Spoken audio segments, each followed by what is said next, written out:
Empathy is one of the most powerful virtues we can cultivate, but most people treat it like a weakness, or worse, like martyrdom. You've been taught that to be empathetic means always being available, always agreeing, always absorbing. But here's the truth.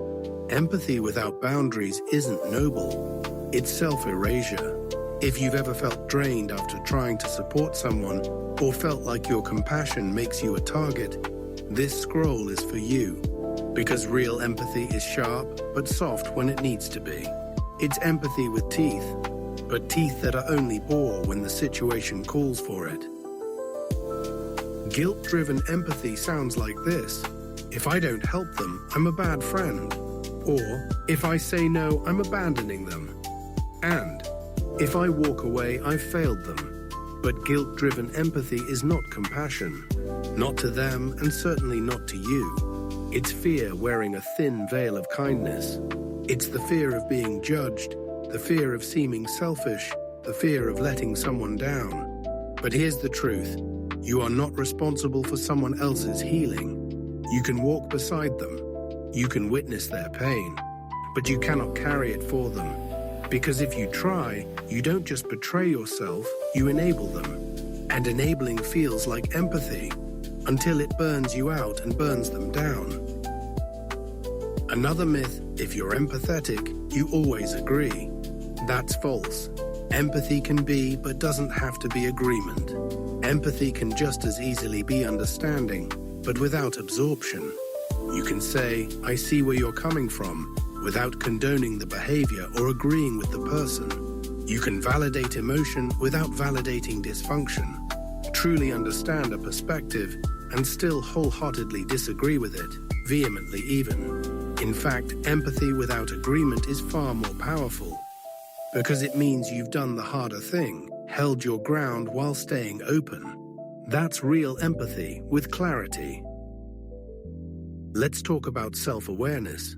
If you don't understand yourself, you'll mistake your own pain for empathy. Most empathetic people aren't actually feeling for others. They're feeling through their own unresolved wounds, trying to make sense of their own traumas through someone else's, even though they are different people. Remember, projection isn't empathy. Emotional fusion isn't empathy. Rescue fantasies aren't empathy. Real empathy says, I know where I end and you begin. It starts with self-awareness, with knowing your own story, your limits, your triggers.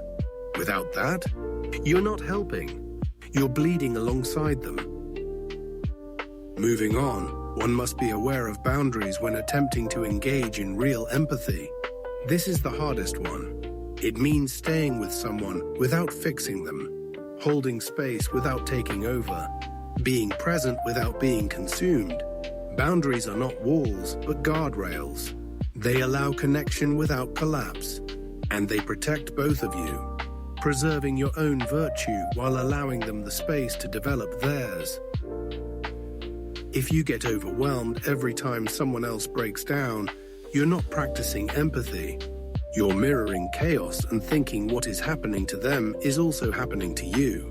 Emotional regulation means you seek to understand how they feel without doing so yourself.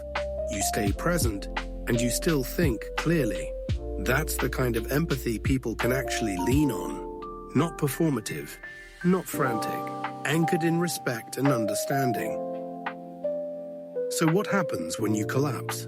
When you confuse empathy with absorption, here's what happens. You overgive, you resent, you shut down. Then you isolate.